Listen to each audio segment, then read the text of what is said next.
The Amazon.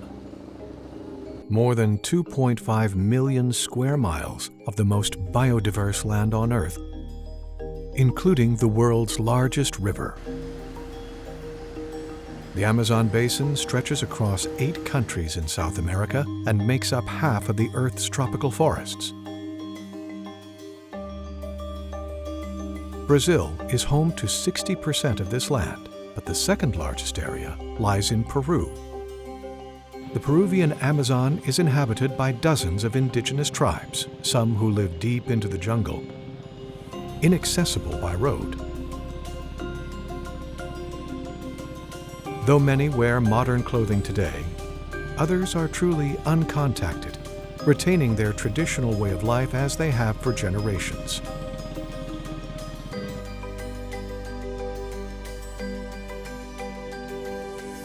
The Seventh-day Adventist Church here knows there are rich opportunities to spread the gospel in this region.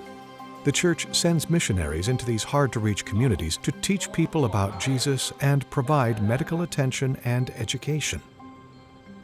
But the reality of working in the largest Adventist conference in Peru is one steeped in logistical challenges.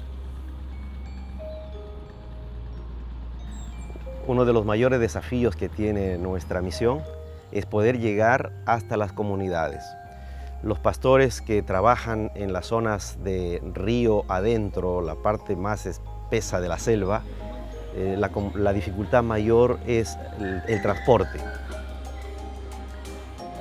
And it's an area about 200,000 square miles that there's no roads, there is rivers, and to many places you can go in a river. So you take a boat, a fast boat, will take an average from 18 hours to 28, 30, 40 hours, the farthest places.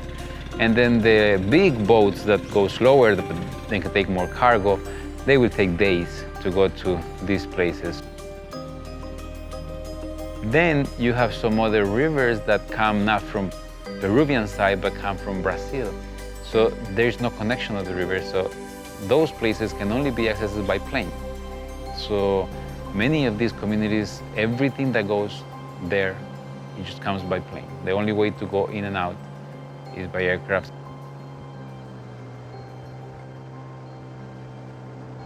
There are about 3,000 medium-sized that are considered villages that we have, but there are thousands of small ones. If we consider a community 3 or 4 families, where we have presence right now, we have about 82 communities right now that we have contact, good relations, or even a church built there. There is, I don't have the number, but it is over 20, 30 different natives. The major ones I would say is the Shipibos, Ashaninkas, Yaminawas, are the little bigger ones. Most of them, they just live there, grow their food, eat from the river, from their chickens or whatever they can get. This place looks like a paradise. You can grow things, you can eat, but you can see that you get sick, you die, you have emergencies. There's, as we go in, especially with the planes, we do a lot of emergencies with them. And we have had several people die either in the plane or before we get them to the plane, in our arms. And they face death and sickness very often. So despite having this beautiful community that it looks like paradise, they face these things that they don't have a solution for. And then they can be discouraged because they don't know how to face them. So that's where the value of the gospel message comes in. And they can see to the future, see eternity. That changes their view or their mindset. As contact is made and relationships are formed with these indigenous villages, the congregations that sprout up don't have a solid church building for worship. Donde se va formando las pequeñas iglesias, el desafío siguiente es poder construir un templo. Ellos poseen madera, por ejemplo, pero necesitamos darles lo que es el techo, darles lo que es el piso y algunas facilidades, algunas comodidades. Esos son los mayores desafíos, ¿no? Right now, most of the churches are falling apart. It is just one reality. We dedicated like a year or two not to build new churches, but to re-strengthen or rebuild the ones that we had.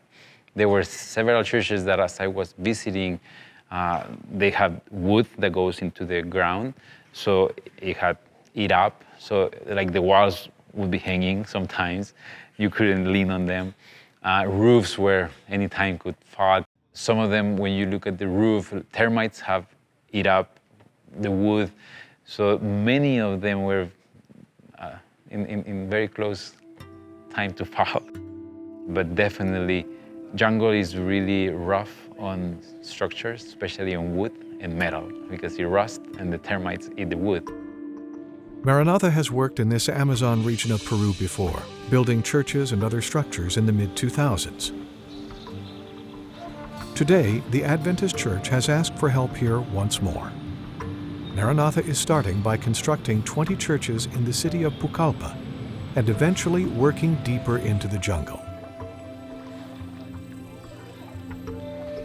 Pucallpa sits along the bank of the Ucayali River, the main headstream of the Amazon River. Although it has a regional airport and modern amenities, most residents of the city lead simple lives. Church members love God and work to spread the gospel however they can. But the spaces in which they meet each Sabbath are often lacking. Throughout the city, you'll find Adventist churches that appear to be decent structures, but upon closer examination are frail frames that could collapse at any time. You'll see water-damaged walls from the heavy jungle rain, leaky metal roofs that are deafeningly loud when rain falls, mold, and perilously leaning walls. Despite these needs, most congregations don't have the financial means to construct a proper permanent church. So they wait, hope, and pray. When we come back, meet one such congregation in Pucallpa, made up of indigenous Seventh-day Adventists who have endured inadequate conditions for years.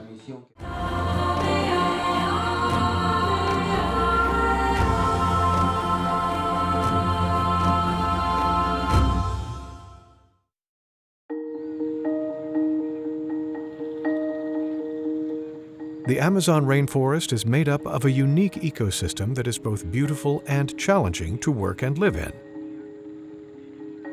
Vivir en la selva es una experiencia única, inexplicable a veces, porque hay un ambiente que es muy diferente a otro donde hemos vivido, ¿no? Por ejemplo, aquí vemos el verdor de la naturaleza, el cantor también, ¿no? De las aves. Es una experiencia también por el calor que uno siente. Normalmente llegamos a casi 38, 40 grados centígrados aquí en el Perú. También tenemos que lidiar con algunos animalitos que no encontramos en otro lugar, ¿no? Como los insectos, algunos tipos de iguanas, hay también serpientes. Pero todo ello es parte de esta experiencia que hace diferente el hecho de poder estar aquí. Besides living with novel animals and sweltering heat, a huge challenge here is the heavy jungle rain, especially when it comes to construction. In the Amazon city of Pucallpa, most church buildings are made of perishable materials. The consistent precipitation quickly weakens these structures to the point of safety concerns. One of these places is La Selva Adventist Church. Glendy Franco de Gomez is a leader of La Selva, where the congregation is made up of people from the Shipibo tribe. Glendy's journey to Pucallpa started deep in the jungle. As a child, she traveled from village to village with her parents, who were teachers. Entonces yo crecí desde pequeña estudiando primaria en todos pueblitos así. Y juntamente mi mamá enseñaba tanto de lo que es de Dios y la educación. As a young adult, Glendy went to the Indigenous University in Pucallpa, graduating to become a teacher just like her parents. Today, she's an elementary teacher at a government school for Indigenous children.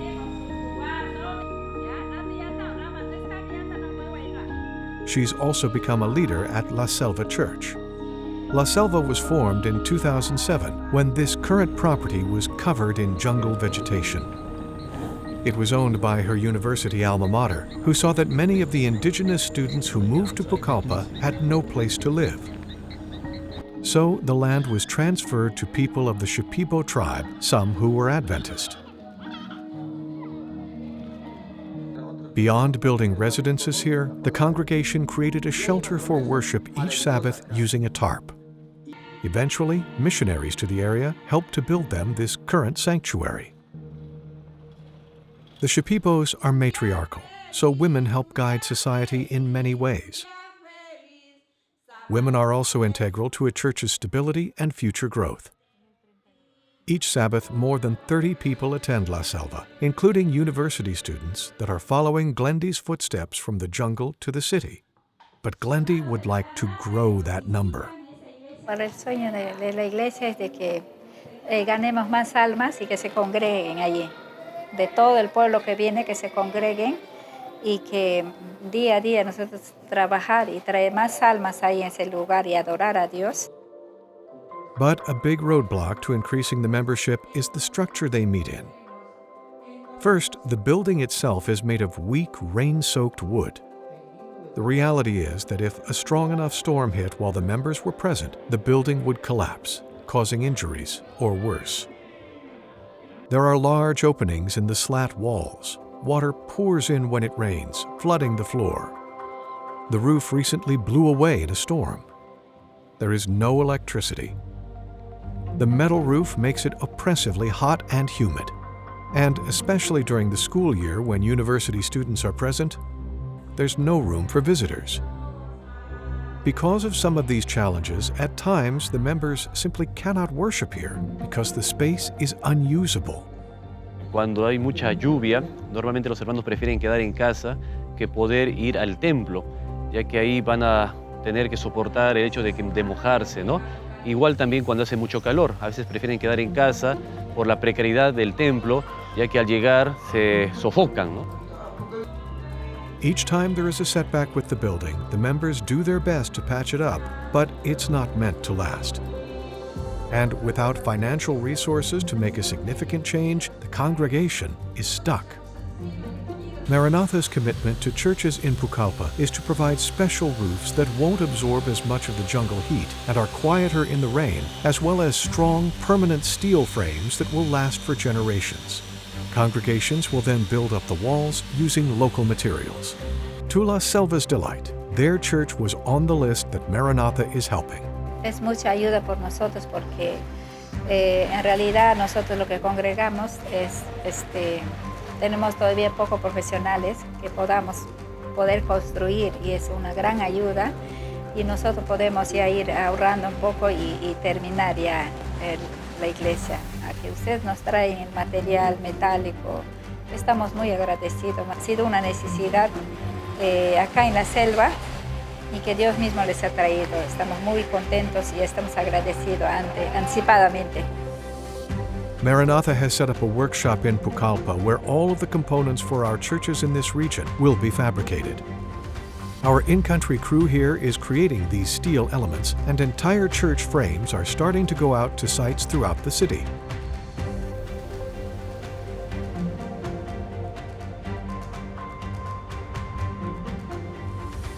Soon, La Selva will demolish their current structure to make way for a solid permanent one, ushering in a new phase of possibilities for the evangelism and growth that Glendy dreams of. After the break, we'll meet another congregation in Pucallpa who has struggled through tough conditions for years.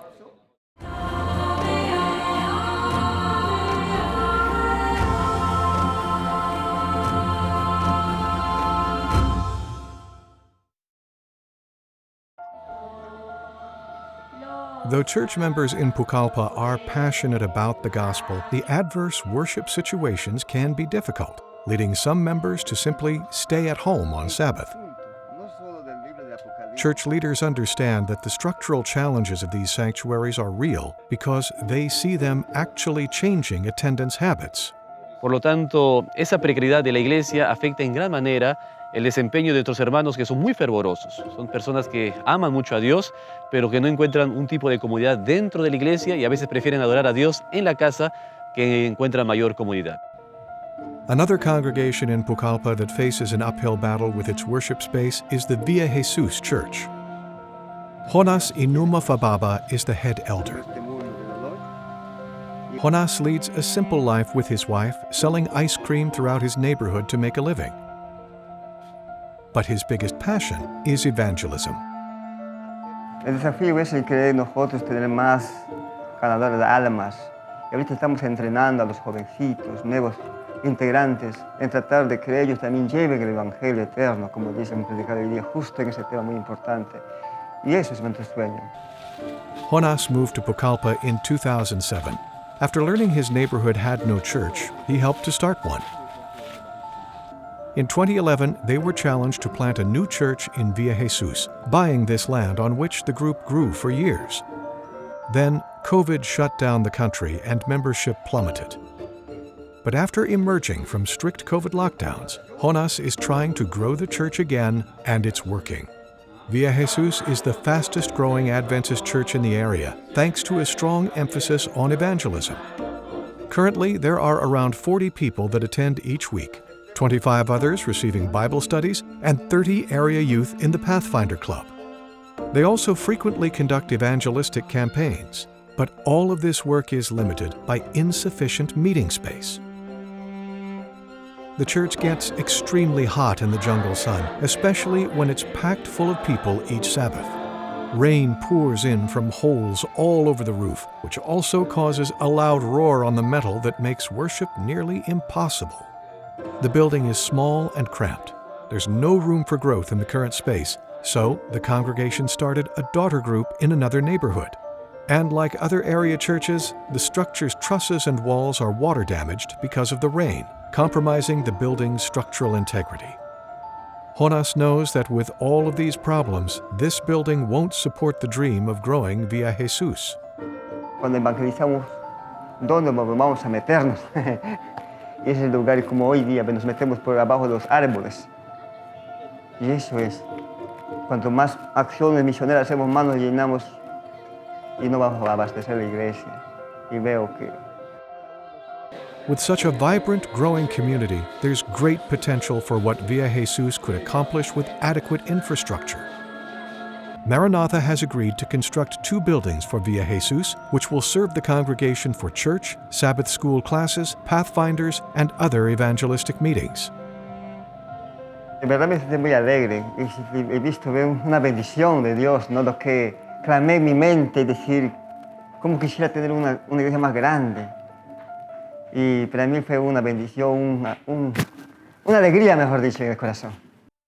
Work has already begun on these new buildings, and soon Via Jesus will be set to pursue its dreams. This same joy will be shared by church members throughout the city of Pucallpa. Congregations are beginning to demolish their old, unsafe buildings in preparation for Maranatha to arrive. Soon, they'll be worshiping in permanent structures through which the gospel can shine for generations. Maranatha is also drilling water wells in Pucallpa in situations where there is need.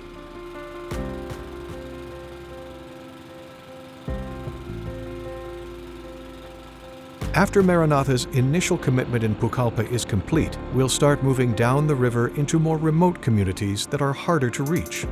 This will present unique logistical challenges for Maranatha, from making site visits with native congregations to transporting materials, workers, and volunteers. Pucallpa is going to be our center so we can help people far into the jungle. It's going to be difficult. We're going to have to use boats sometimes. We're going to have to fly to places, but we can go beyond and help them close to the borders with Brazil, with Colombia, and no one's going there. Even the church has a challenge to reach those people, and if we partner together with them, I think we can bring hope to those people and be the way that they get to know Jesus. It's an opportunity that Maranatha volunteers and donors can experience as well. Our projects in the city of Pucallpa and beyond will make a tremendous kingdom impact, but need your financial support to bring to fruition. Volunteers will also be able to serve in Pucallpa and further into the jungle. I think it's a big opportunity and a blessing for them too, and for the people that come, of course, because people in the jungle are very receptive, they receive the people very nice. They're very friendly, so if we bring people, it's easy to work with them, and it will definitely be an impact for them, for the community, as for the people that is involved there. Estamos muy agradecidos, vamos a tener un lugar donde adorar a Dios y queremos sugerirlo que sigan construyendo las iglesias. Acá en Ucayali hay mucha necesidad de construir una iglesia, y que ustedes, con su ayuda de ustedes, podremos tener más iglesias por en las riberas de los ríos. Agradecería infinitamente, que esas palabras no tengo, porque tengo una emoción al mirar este gran sueño de que tener una iglesia mejor, ¿no?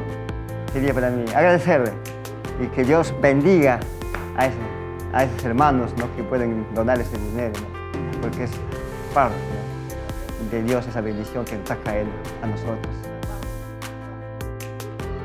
Y estamos muy agradecidos por ese apoyo, porque ustedes son nuestro brazo derecho para construir nuestros sueños. Así que, de parte de la misión del Oriente Peruano, nuestra gratitud inmensa a Dios y a Maranata por dignarse ayudarnos en este vasto territorio del Perú. Maranata is helping people all over the world. Here we have a very unique opportunity to help people in different tribes, people from different tongues. It's going to be an exciting experience into the Amazon jungle. So you that is considering a volunteer trip, think of Pucallpa, think of Peru. The donors that are supporting this, thank you for your support. This is going to be an amazing blessing to those people, and we're excited to see this happening. Thank you for what you are doing so we can take the gospel to those people and use this very unique opportunity to be a blessing in Peru.